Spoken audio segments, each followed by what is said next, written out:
Proud and Curly is a place where you can feel proud of your natural curls and a place where you can learn how to embrace them. So you don't have to be fully natural. Your curls don't have to be popping. They can be popping.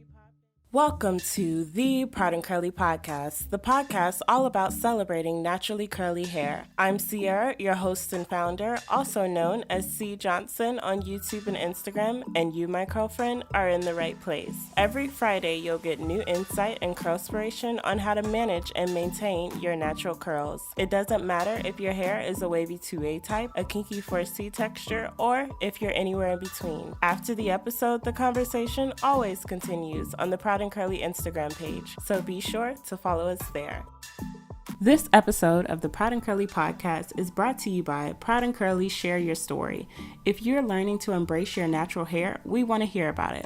What's your hair story? This show is made up of beautiful hair journeys and lessons from people all around the world, but no story is exactly alike, so we want to hear yours.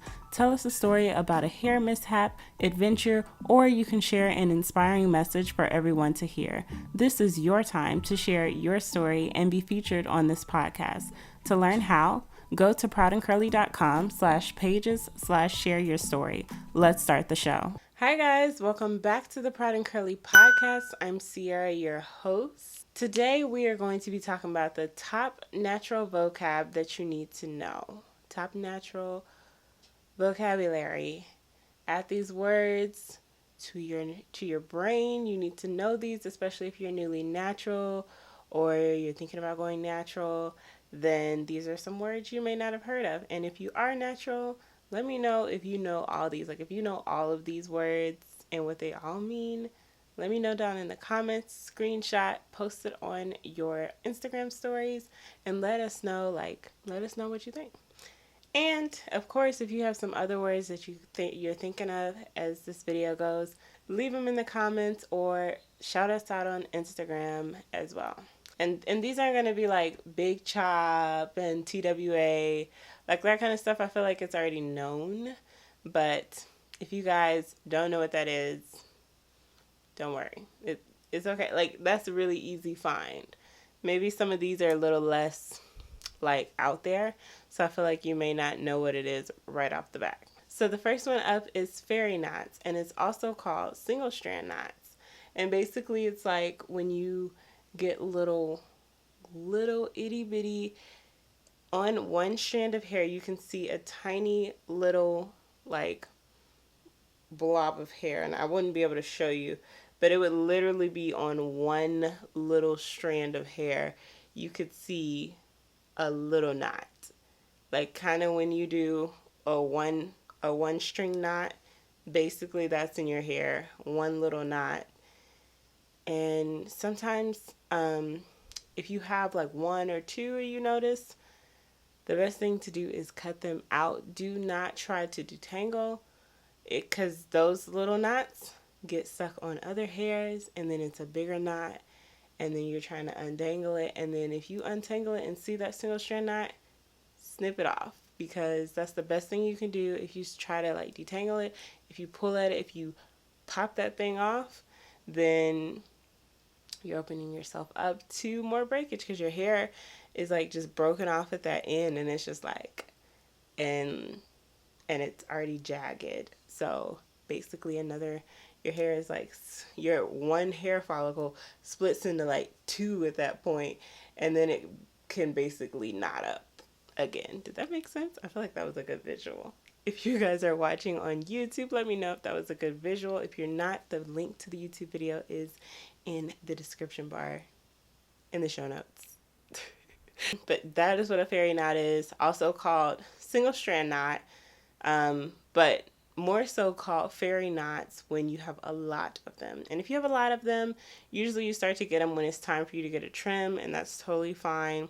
Some people say like you have split ends, so this is basically, it's kind of like a split end, but when the split end like gets tangled in on itself, because your hair is always curled up, so your hair is a lot more in there with each other.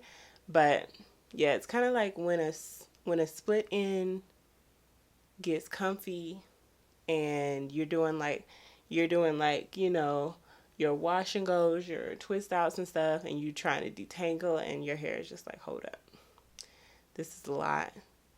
I wasn't expecting it. So I'm gonna sit over here with this. We used to be together, but we gone. Okay. Anyways, so that's what a fairy knot is.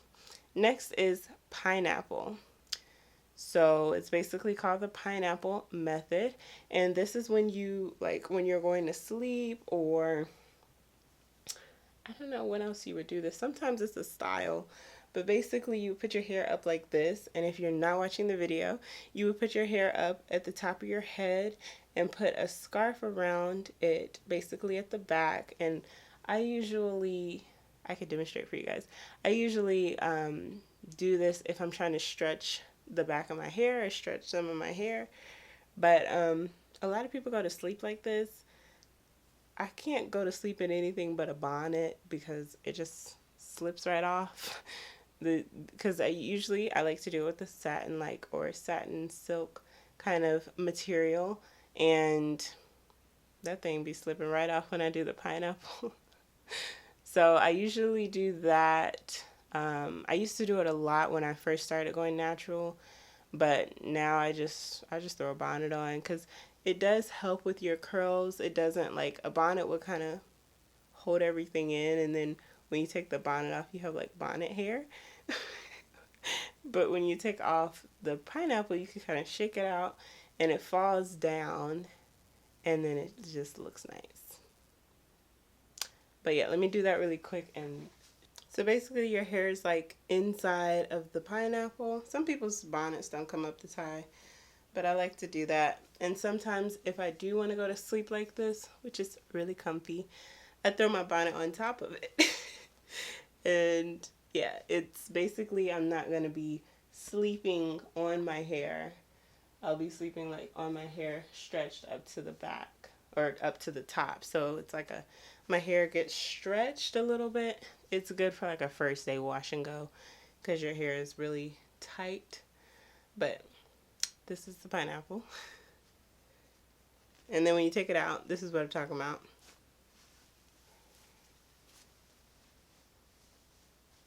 So, I mean, it would be a little bit more. You just flip it out. So yeah, pineapple method. Pretty easy, pretty breezy. So the next vocab word of the day is praying hands. And I don't know if this is like really a vocab word or if it's just like a trendy kind of thing. But basically, praying hands method is a method too that you use when you're doing like a wash and go.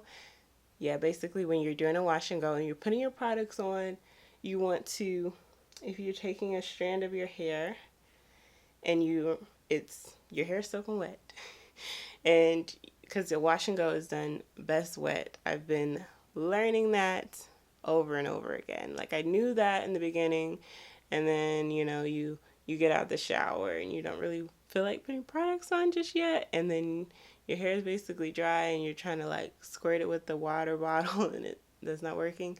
But basically, when you're doing your wash and go with your hair really wet, like basically you just got out the shower. Some people do it in the shower. I gotta use a mirror, so I gotta get out. So you're gonna put product on. You got product on your hand, your hair is wet, and basically you apply the product in the praying hands thing like this. So it's not really a good example because I'm not like putting product on my hair, but that's basically what you do. And as you can see, it's going to get your hair really straight like this. So it's making sure you get product on all up in there, and not just like, you're not in that way. Oops, sorry.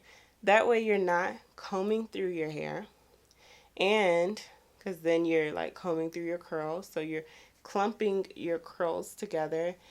So that way you're not combing through your hair, and you're not just like going like this or randomly like thinking whatever's on your hands is gonna get all over your hair. And especially if you're using gels, for me, gel works really good with my hair. If you're using a gel, it's on all of your curls because you went down the whole hair strand, And so you don't have to worry about, oh, you got spotty gel and it's frizzing up in parts and stuff like that. This hair right here is old. This hair right here, because I didn't wash my hair this weekend. So this is like going on a second week, and I've been putting it back in a low ponytail. So I just tried to pull this out to try to do a little something. But I've been trying this Aunt Jackie's flaxseed gel. And I really like the gel because it's not too crunchy. Sometimes when you put on gel, it'll get crunchy, and then if you put on more and more and more, it like builds up in your hair and stuff. But this one doesn't, and it keeps my hair really soft. Side note. Side, what product are you using? Note. Okay, next on our vocab list is porosity. So for porosity, I want to do a whole video about this, like a whole podcast episode about what's your hair porosity, how to figure it out, and how that can help you with your hair journey. Because not only do you want to know your hair type, but you really want to know what your hair porosity is, because that determines what is porosity. It is what determines how much moisture your hair follicles and your hair strands, hair follicles, it determines how much your hair follicles take in. So you can either have low porosity, a normal, like medium porosity, which is like a normal balanced type of porosity. Basically, if you think of like your skin, do you have oily or dry skin, or do you have combination? Then like the middle normal porosity would be like that combination. It's a little bit of this and it's a little bit of that. So if you have low porosity hair, that means that your hair has tighter cuticles, and basically it does not take in moisture easily. So basically if the hair is dry or looks dry or feels dry, I think I have low porosity, but there is like a test to do it, and we're going to do that in an upcoming episode. So be sure to subscribe so you won't miss that. We're going to test our hair porosity and figure out what our hair porosity is and what that means for what kind of products we need to use on our hair. I'm going to do it with y'all. We're going to do it together. We're going to figure it out. We're going to go into the stores confident, knowing what to look for. But anyways, so your hair porosity, your hair doesn't take in moisture easily. It repels it. Your hair is mostly dry a lot, stuff like that is kind of some characteristics for low porosity hair. Basically, if you put water on your hair, I don't know, my hair is always dry, but it does get wet. So it's weird. But sometimes when it's wet, it feels dry. Is that a thing? I don't know. But low porosity hair, you can see the water on your hair, basically. So maybe my hair isn't necessarily all the way low. Right now it has like a lot of oils in it, and like I said, it's really old, but it can get very dry looking and be like all frizzed out and just dry. And it gets very like tighter, everything. I don't know. What do y'all think I have? I either have low porosity or a combination. But let's talk about what high porosity is. So if you have normal porosity, your hair may take a minute to absorb some moisture, but then it eventually will go in, and it's also supposedly an easier texture to deal with because it doesn't require much maintenance. You don't have to keep putting moisture back into your hair. Like basically once you do it, you're good to go. So your hair doesn't lose it over time, and it doesn't repel it instantly. It may take a little bit of manipulation to get it in there, but once it's in there, you're good until you wash it out. So high porosity hair, basically your cuticles are all the way open, and basically your hair may take longer to dry. Your hair will be like soaking wet for a longer period of time because it's taking in all the moisture, so it's not trying to shut anything out. So your hair may look wet for a longer amount of time, but this also can lead to breakage and tangling easier since your hair is wet. But basically, if you really want to know your porosity, be sure to subscribe so you know when the porosity episode comes out, because we are going to test our hair porosity. I'm going to show you guys how to do it, and I'm going to do it with you guys and talk about what products work best for all three different types of porosities. So the next word, because we spent a little time on porosity, even though there's going to be a whole episode for it, the next word is slip. So I was saying this in a couple of the last episodes, is that you want to find a conditioner with a good amount of slip to it. You want to find something that you can easily like finger detangle. I love to finger detangle. This isn't a word on here, but I guess it's a bonus word. Finger detangle is just detangling with your fingers. But I love to finger detangle in the shower, and when you first go natural, you may not be able to do that. I would recommend getting a Denman brush or a wet brush, or if you do, use a wide tooth comb, but just be careful with a wide tooth comb because you don't want to comb your hair out wrong, because when your hair is fully curly, it's a little different than when your hair was straight. And it's hard to think about it, or it's kind of different to think about it. But you don't want to start with your comb up here. You got to start down here and be really gentle and really gentle. And the same thing with the Denman brush and the wet brush. You're going to start lower and then make your way up. And same thing with finger detangling. But that's just like kind of a method you're going to get used to, because your hair isn't straight anymore and it's more tangled down at the bottom than it is at the top. So you want to make sure you get those tangles out before you got a comb or something with a whole bunch of your arm power really trying to get that out, and it's breaking your hair off. So you got to be careful because your hair is delicate. All right, so you want to get a conditioner with a good slip, because that's going to help you detangle. Like, that's what literally makes it possible. Sometimes, like, you're like, well, we ain't getting through it. Like I said, when I wash my hair, and I have my hair under water, because when I first wash it, and now we can go into hair regimens in another episode too, but when I put my hair under the water, literally it starts to feel dry after all products and everything's out. I like to just kind of water wash my hair at first, and it starts to feel a little bit dry, and so that's when I'm like, okay, let's put this conditioner in, because I don't want to keep detangling and literally feeling like, okay, my hair is breaking off. Like, I can feel the texture and feel it. So when I have that good slip, it's moisturizing my hair. The moisture is going into my cuticles, and it's allowing my cuticles to say, oh, okay, we're supposed to do this, instead of being like, huh, wait, what are we doing? No, I'm not trying to. And then when we put the conditioner on everything, they're like, oh, okay, we could do this. I hope you guys are seeing these visuals, because all right, next we're going to talk about co-washing. So basically that leads right into it. From a good slip conditioner, when you co-wash, what you do is all you're washing your hair with is conditioner.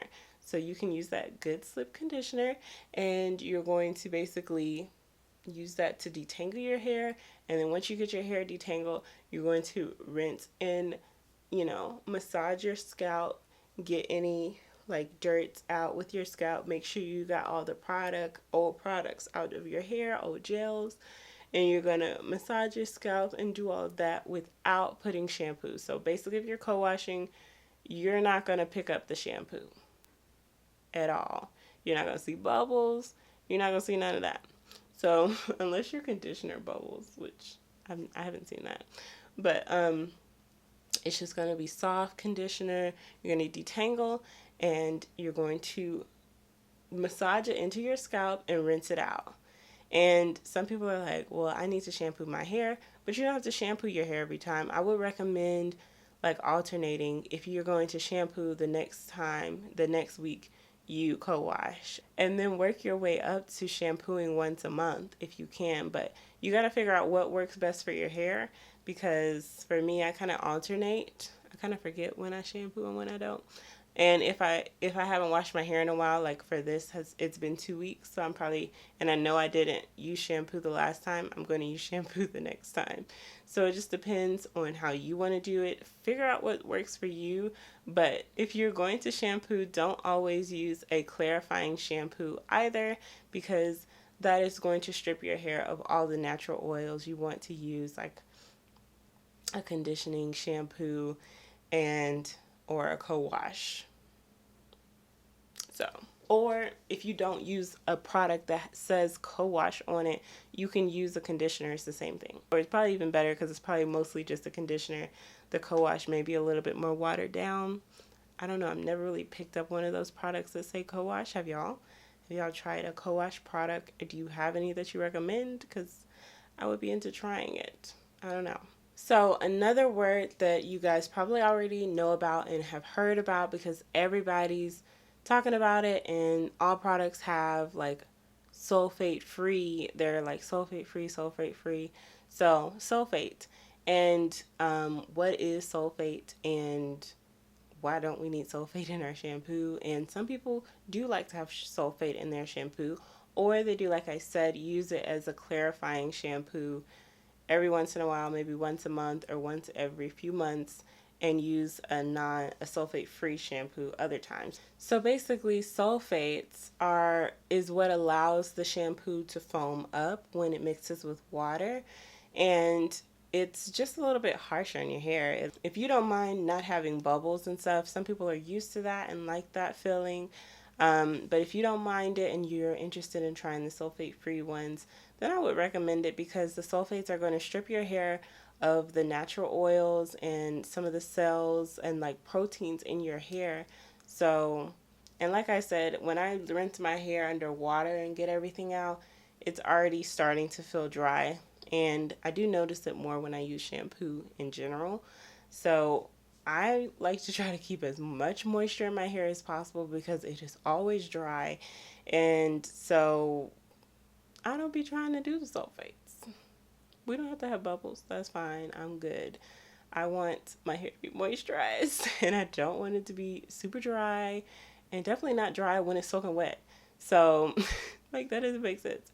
So that's my take on it. So I want to do another whole episode. Like I always have so many ideas because there's so much stuff that I want to like research and like find out even just for my hair because I'm always learning, and I feel like as your hair grows it starts to like different things, and you know they change hair products all the time, so you may find your holy grail and then all of a sudden the recipe's different or it's not working quite the same on your hair and you're just like, well, or you use it with something else and it's completely different and you can't figure out what happened. So the last and final word of this episode is proud and curly. So I just had to throw that in there because I just wanted to explain what proud and curly is for you guys. A lot of people think proud and curly is only for people with curly hair, people's hair that's not coily or kinky or permed or in a protective style or transitioning, and that's not true.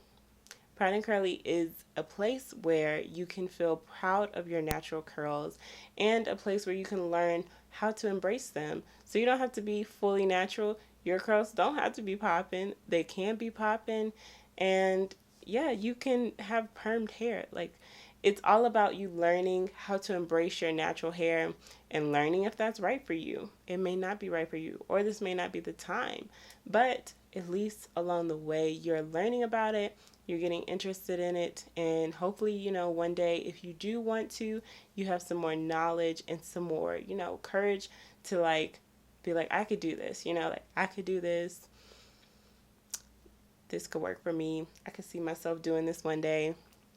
So either by these solo episodes where we're diving in deep into some vocab, or we're diving in deep on hair porosity or how to do something like a hair regimen or something, or if you're listening to one of the interviews with someone and you relate to one of their stories or something, or one of their stories inspires you, I just hope Proud and Curly touches you, touches your spirit, and just gives it a hug and tells you, you know, like, hey, your curls are beautiful.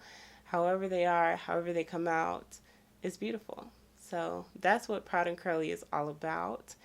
And yeah, I just like to reiterate that because we have so many new listeners, and I don't know if you guys listened to like the first few episodes when I was like really into it and really was like proclaiming what Proud and Curly is and was and all that stuff. So yeah, just throwing that back in there just to let you know you are a part of the Proud and Curly tribe. And yes, if you feel like you're a part and you like that, you like this episode, be sure to subscribe. Subscribe to us on YouTube, subscribe to us on iTunes, Apple Podcasts, Google Play Music, Spotify, wherever you're listening to us or watching us. Follow us on Instagram, and yeah, send us a screenshot of your screen right now if you're watching us or if you're listening to us, and tag us on Instagram. We want to repost you and everything. So thank you guys so much for listening, and I will see you guys next Thursday in the next video. Bye.